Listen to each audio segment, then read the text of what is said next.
महासागरीय संसाधन, ocean resources. सागरीय संसाधन महासागरीय जल तथा नितल से संबंधित जैविक एवं अजैविक संसाधनों को सागरीय संसाधन कहते हैं।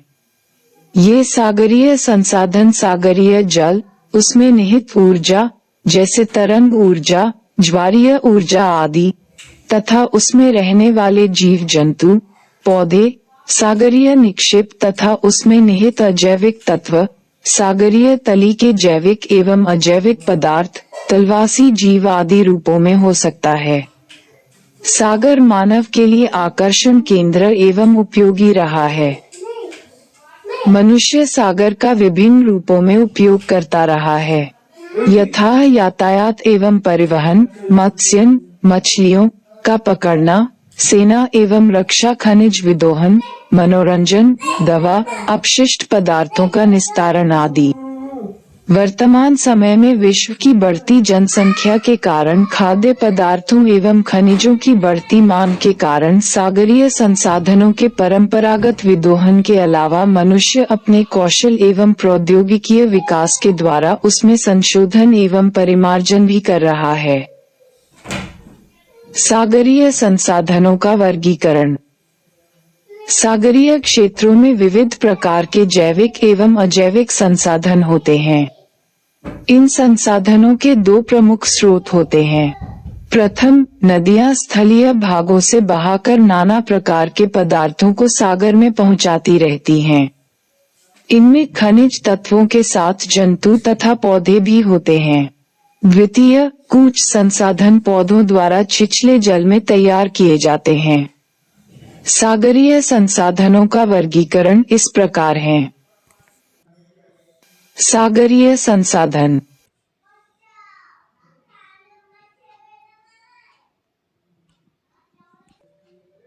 जैविक संसाधन, खनिज संसाधन, ऊर्जा संसाधन। सागरीय जैविक संसाधन। Marine biological resources. सागरीय पर्यावरण में पनपने वाले पौधों तथा जंतुओं के समुदायों तथा उनके आवासीय पर्यावरण को सम्मिलित रूप से सागरीय बायोम कहते हैं। सागरीय जीवों के आवास के आधार पर उन्हें 3 कोटियों में विभाजित किया जाता है, यथा 1. प्लैंकटन समुदाय, 2. नेक्टन समुदाय, 3. बेंथम समुदाय। प्लैंकटन समुदाय प्लैंकटन सागरीय बायोम के अंतर्गत प्रकाशित मंडल अथवा ऊपरी पेलेजिक मंडल, यूपेलाजिक जोन, जो कि सागर तल से 200 मीटर तक गहरा होता है, में तैरने वाले सूक्ष्म पौधों तथा जंतुओं को सम्मिलित किया जाता है। पौधे सूर्य प्रकाश से प्रकाश संश्लेषण विधि से आहार निर्मित करते हैं। इस तरह ये फाइटोप्लैंकटन प्राथमिक उत्पादक तथा स्वपोषी होते हैं, जिनके ऊपर समस्त सागरीय जीव निर्भर करते हैं। शैवाल तथा डायटम इस समुदाय के सर्वप्रमुख पौधे हैं। इसे सागरीय चारागाह भी कहते हैं। कुछ लाल भूरे सूक्ष्मस्तरीय पौधों में इतना जनन प्रस्फोट होता है कि लाल भूरे पौधों का अपार समूह निर्मित हो जाता है। इसे लाल ज्वार कहते हैं। जंतु प्लैंकटन का आकार 1 मिलीमीटर से कई मीटर तक होता है। ये 3 प्रकार के होते हैं: शाकाहारी जंतु, मांसाहारी जंतु तथा अवसाद पोषित जंतु। वास्तव में जंतु प्लैंकटन प्रकाशित मंडल के पादप प्लैंकटन द्वारा निर्मित सागरीय चारागाह तथा बड़े आकार वाले सागरीय जंतुओं के मध्य सेतु का कार्य करते हैं। नेक्टन समुदाय इसके अंतर्गत सागरीय जल की विभिन्न गहराइयों में रहने वाले जंतुओं को सम्मिलित किया जाता है। इस समुदाय का प्रमुख जंतु विभिन्न प्रजातियों वाली मछलियां हैं। इन्हें 2 प्रमुख वर्गों में रखा जाता है: 1. पेलेजिक मत्स्य तथा 2. सागर नितल पर रहने वाली मछलियां। इन दोनों समुदायों की मछलियां सागरीय जीवीय संसाधन का सर्वप्रमुख स्रोत हैं। सागरीय स्तनधारी तैराक नेक्टन जंतुओं को दो श्रेणियों में विभाजित किया जाता है, यथा 1. वे जंतु जो वर्ष के कुछ समय तक सागर में रहते हैं तथा अधिक समय तक स्थल पर रहते हैं, जैसे सील। 2. वे जंतु जो वर्ष के कुछ समय तक स्थल पर रहते हैं तथा अधिक समय तक सागर में रहते हैं, जैसे हवे, डॉल्फिन, सागर गाय आदि। तैराक सागरीय पक्षियों में ग्वानो प्रमुख हैं। बेंथम जीव समुदाय इसके अंतर्गत सागरीय जल के नीचे सागरीय तली पर रहने वाले पौधों तथा जंतुओं को सम्मिलित किया जाता है। इन तलवासी जंतुओं की प्रजातियों में अत्यधिक विविधता पाई जाती है। इनकी कुल प्रजातियां सागरीय जंतुओं की समस्त प्रजातियों का 16% हैं। वास्य क्षेत्र के आधार पर तलवासी जीवों को दो श्रेणियों में रखा जाता है, यथा 1. सागरतली या उसके ऊपर रहने वाले पौधे। 2. तली पर स्थित निक्षेपों के अंदर रहने वाले पौधे तथा जंतु। तलवासी पौधों में सागरीय खरपतवार प्रमुख हैं। तलवासी जंतुओं में कड़ी खोल में रहने वाले जंतु अधिक संख्या में होते हैं, जैसे मोलस्क। अन्य प्रजातियों में ज्यादातर जंतु शवभक्षी होते हैं, यथा शार्क, सेबलफिश, हैगफिश, ऑक्टोपस आदि। तलवासी जंतुओं का जीवन ऊपरी सतह के जैविक पदार्थों तथा नेक्टन प्राणियों के अवशेषों के नीचे गिरने से सुलभ सामग्री पर निर्भर करता है। सागरीय खाद्य संसाधनों को उपयोग के दृष्टिकोण से दो प्रकारों में विभक्त किया जाता है। 1. मानव आहार के रूप में प्रोटीन युक्त खाद्य पदार्थ, जैसे मछलियां तथा 2. पुष्टिहार एवं औषधि। विश्व स्तर पर मछलियों की सकल पकड़ का 90% भाग पंखवाली मछलियां तथा शेष 10% भाग हेल, क्रस्टेसन, मोलस्क तथा कई प्रकार के अन्य रीढ़विहीन जंतुओं का होता है। मछलियां सागरीय जल में पाई जाने वाली मछलियों को विभिन्न आधारों पर विभिन्न श्रेणियों में रखा जाता है। जल की गहराई के आधार पर इन्हें दो वर्गों में रखते हैं, यथा सागरीय जल के ऊपरी भाग में रहने वाली मछलियों को क्लूपियाड कहते हैं, जिसके अंतर्गत हेरिंग, सार्डाइन, मेनहेडन, पिल्चर्ड, एनकोबी, शार्ड आदि प्रमुख हैं।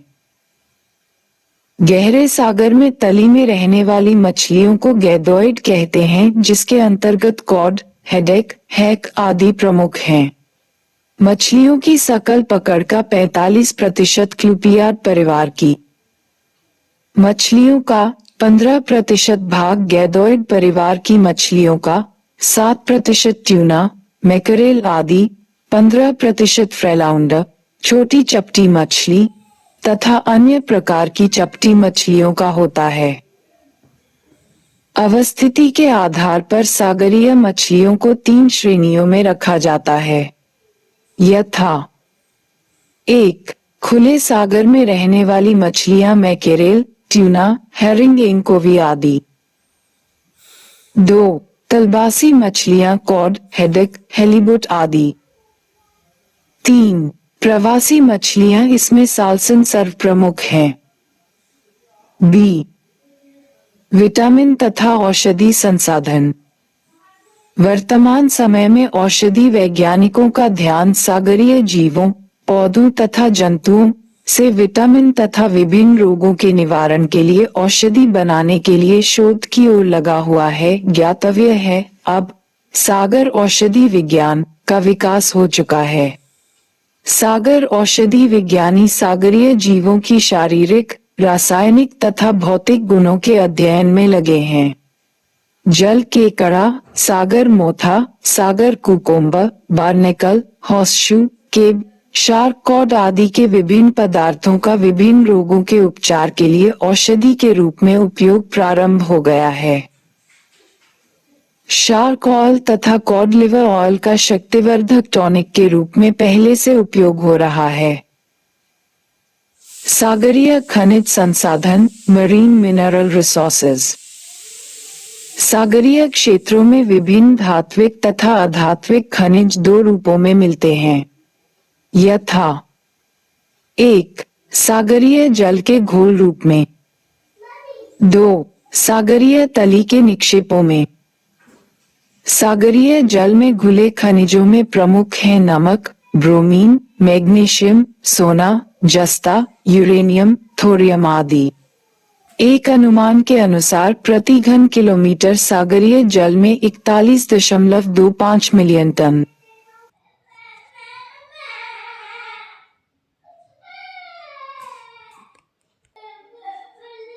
ठोस पदार्थ घुली अवस्था में रहता है। सागरीय जल में घुले नमक की कुल मात्रा का 85% भाग सोडियम तथा क्लोरीन का होता है। जल में खुले खनिजों को विभिन्न विधियों से अलग किया जाता है। खनिजों में नमक का विदोहन सर्वाधिक हुआ है। भारत के गुजरात, महाराष्ट्र तथा तमिलनाडु के तटीय भागों में सागरीय जल से नमक प्राप्त किया जाता है। अकेले गुजरात देश के कुल नमक उत्पादन का 50% उत्पादन करता है। सागरीय निक्षेपों के खनिज इन्हें दो वर्गों में विभक्त किया गया है। 1. सतही निक्षेप, 2. गहरे सागरीय एवं मग्नतट तली निक्षेप। सतह निक्षेप को पुनः 3 उपवर्गों में विभक्त किया गया है, यथा 1. महाद्वीपीय मग्नतट के खनिज निक्षेप, 2. महाद्वीपीय ढाल पर स्थित खनिज निक्षेप, 3. सागरीय तली के खनिज निक्षेप। महाद्वीपीय मग्नतटों एवं ढालों की सतह पर निक्षेपित पदार्थों में जिरकन, मोनाजाइट, मैग्नेटाइट, गोल्ड प्लेसर, हीरा, प्लेटिनम, गंधक, फॉस्फोराइट तथा कई प्रकार के निर्माण पदार्थ जैसे रेत, बजरी, बोल्डर आदि पाए जाते हैं। जिरकन तथा मोनाजाइट का भंडार भारत, संयुक्त राज्य अमेरिका, ब्राजील, श्रीलंका, ऑस्ट्रेलिया तथा न्यूजीलैंड के तटीय क्षेत्रों में पाया जाता है। भारत में मोनाजाइट का विश्व का वृहत्तम 90% भंडार है जो केरल तट के पास प्लेसर डिपॉजिट में निहित है। मैग्नेटाइट खनिज का संबंध ज्वालामुखी शैलों से होता है, अतः ये उन्हीं सागर तटीय क्षेत्रों में मिलते हैं जहां पर ज्वालामुखी क्रिया होती रहती है। मैग्नेटाइट लोहा का भंडार जापानी तट के पास 36 मिलियन टन बताया गया है। केसिटराइट एक प्रकार का टिन खनिज होता है जो ग्रेनाइट शैल के अपक्षय होने से अलग होता है। इसका सर्वाधिक भंडार थाईलैंड, मलेशिया तथा इंडोनेशिया के सागर तटीय क्षेत्रों में पाया जाता है। सोने का जमाव अलास्का, ओरेगन, संयुक्त राज्य अमेरिका, चिली, दक्षिण अफ्रीका एवं ऑस्ट्रेलिया के सागर तटीय क्षेत्रों में पाया जाता है। फॉस्फोराइट सागर तटीय क्षेत्रों में पंख तथा रेत में मिला रहता है। मग्नतटों एवं ढालों पर यह नोडुल के रूप में पाया जाता है। इसका उपयोग उर्वरक निर्माण में किया जाता है। ऑस्ट्रेलिया के तटीय भाग पर संसार का 29% रूटाइल खनिज पाया जाता है। ज्ञातव्य है कि इसका उपयोग वेल्डिंग किए गए छड़ों पर कोटिंग के लिए होता है। गहरे सागरीय निक्षेपों के खनिजों में मैंगनीज पिंड सर्वाधिक महत्वपूर्ण है। प्रशांत महासागर में इसका सर्वाधिक भंडार है। मैंगनीज नोड्यूल्स में कई खनिज मिले रहते हैं, निकिल, तांबा, कोबाल्ट, सीसा, जस्ता, लोहा, सिलिकॉन आदि। इनमें मैंगनीज तथा लोहा का प्रतिशत सबसे अधिक रहता है। सागरीय तली में मैंगनीज पिंड 2 बहुप्रचलित विधियों द्वारा प्राप्त किया जाता है। 1. एयरलिफ्ट तकनीक तथा 2. Continuous bucket line system. मग्नतट तली निक्षेपों में मुख्य रूप से महाद्वीपीय मग्नतटों की तली की निचली संरचनाओं में खनिज तेल तथा प्राकृतिक गैस के अपार भंडार की संभावना है। कई देशों में तो इसका विधिवत विदोहन हो रहा है। खनिज तेल तथा प्राकृतिक गैस सर्वाधिक विकसित संसाधन हैं। सागरों से प्राप्त किए जाने वाले सभी खनिज संसाधनों का 90% भाग खनिज तेल तथा प्राकृतिक गैस से ही प्राप्त होता है। भारत में महाराष्ट्र तट, कोंकण तट, गुजरात तट, मालाबार एवं कोरोमंडल तट, कृष्णा कावेरी डेल्टा तट, सुंदरबन आदि के पास अब तक खनिज तेल की खोज की गई है। उत्पादन की दृष्टि से 3 तेल क्षेत्र अधिक महत्वपूर्ण हैं: मुंबई हाई, वसीम तथा एलियाबे। सागरीय ऊर्जा संसाधन। सागरीय ज्वार तथा लहर एवं ऊपरी गर्म जल तथा निचले ठंडे जल के बीच तापमान में अंतर ही सागरीय ऊर्जा बिजली उत्पन्न करने के प्रमुख स्रोत हैं। कुछ देशों के तटीय भागों में ज्वारीय ऊर्जा एवं लहर ऊर्जा का विकास किया गया है।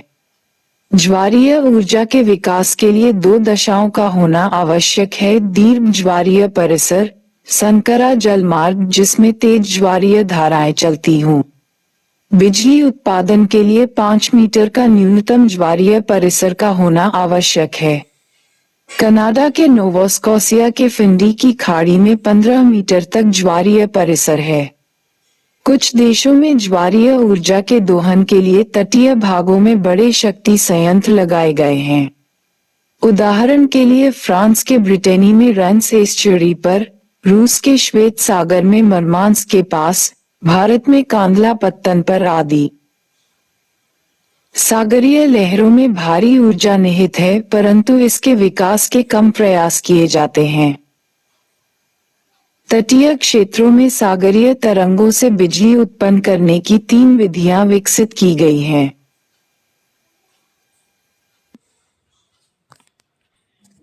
1. लंबवत विस्थापन विधि। 2. साल्टर प्रणाली। 3. डैम एटॉल विधि। भारत में खंभात की खाड़ी, कच्छ की खाड़ी तथा हुगली की एस्चुअरी ज्वारीय ऊर्जा के लिए उपयुक्त स्थल है, जिनका विभव 1000 मेगावाट है। समुद्र का जल ओटेक ऊर्जा का अक्षय स्रोत है। ओटीईसी में समुद्र की ऊपरी सतह से 1000 मीटर की गहराई तक ऊर्जा अवशोषित की जाती है। भारत जैसे उष्णकटिबंधीय देश में, जहां समुद्री तापमान 25.27 डिग्री सेल्सियस तक रहता है, ओटीईसी से ऊर्जा उत्पादन की व्यापक संभावना है। लक्षद्वीप तथा अंडमान निकोबार द्वीप समूह ओटीईसी ऊर्जा के लिए सबसे उपयुक्त क्षेत्र है। भारत में इस तरह का एक प्रयास तमिलनाडु के कुलशेखरपट्टनम में हो रहा है, जो यूएसए द्वारा प्रस्तावित है। दूसरा लक्षद्वीप में प्रस्तावित है। ध्यातव्य है कि ओटेक ऊर्जा का सर्वप्रथम विचार फ्रांसीसी विद्वान आसल डी आर्सोनवल ने दिया था। समुद्री जल में पवन प्रवाह के कारण लहरें उत्पन्न होती हैं। इससे ऊर्जा प्राप्त करने के लिए एक पक्का चैम्बर तैयार किया जाता है, जिसमें टरबाइन लगा रहता है। दलायमान जल स्तंभ से टरबाइन द्वारा विद्युत उत्पन्न की जाती है। भारत में तटरेखा के सहारे कुल 40,000 मेगावाट लहर विद्युत उत्पादन की संभावना है। भारत का प्रथम समुद्री तरंग विद्युत संयंत्र विझिगम में लगाया गया है। निकोबार द्वीप समूह में मूस पॉइंट में भी समुद्री तरंग ऊर्जा की अच्छी संभावना है। जनसंख्या की वृद्धि इसी तरह होती रही तो भविष्य में विश्व स्तर पर खाद्य आपूर्ति की मांग बढ़ती जाएगी। यह मांग मात्र स्थलीय स्रोतों से पूरी नहीं हो पाएगी, अतः सागरीय संसाधनों के अधिकाधिक विदोहन की संभावना बढ़ती जाएगी। स्पष्ट है कि भविष्य में सागरीय संसाधनों पर दबाव बढ़ेगा, अतः सागरीय संसाधनों के विदोहन, संरक्षण एवं परीक्षण के लिए समुचित कदम उठाना आवश्यक है। सागरीय जीवीय संसाधनों के दक्ष प्रबंधन के निम्न बातों को ध्यान में रखना होगा। सागरीय संसाधनों का विवेकपूर्ण विदोहन, अनुकूलित उपयोग, संरक्षण तथा परिरक्षण एवं सागरीय पर्यावरण को प्रदूषण मुक्त रखना। सागरीय जीवित जीवों खासकर मछलियों की जिन प्रजातियों का आवश्यकता से अधिक मत्स्यन हुआ है, वे संकटापन्न होने के कारण विलोपन के कगार पर पहुंच गई हैं। अतः उनको भरपूर संरक्षण दिया जाना चाहिए। उदाहरण के लिए हेल मछलियों की कुछ प्रजातियां 8 विलोपन की स्थिति में आ गई हैं। बृहदाकाय बलीन हेल सबसे अधिक संकटापन्न स्थिति में है। आधुनिक या दक्ष हेलिंग विधियों, हेल का शिकार करने को हेलिंग कहा जाता है, के कारण नीली हवे तथा हम्बैक हेल की संख्या भी बहुत कम हो गई है। हेलों के संरक्षण के लिए कुछ देशों, ग्रेट ब्रिटेन, नॉर्वे, नीदरलैंड आदि ने स्वयं नियम बनाया है। इस दिशा में अंतर्राष्ट्रीय सहयोग की भी आवश्यकता है।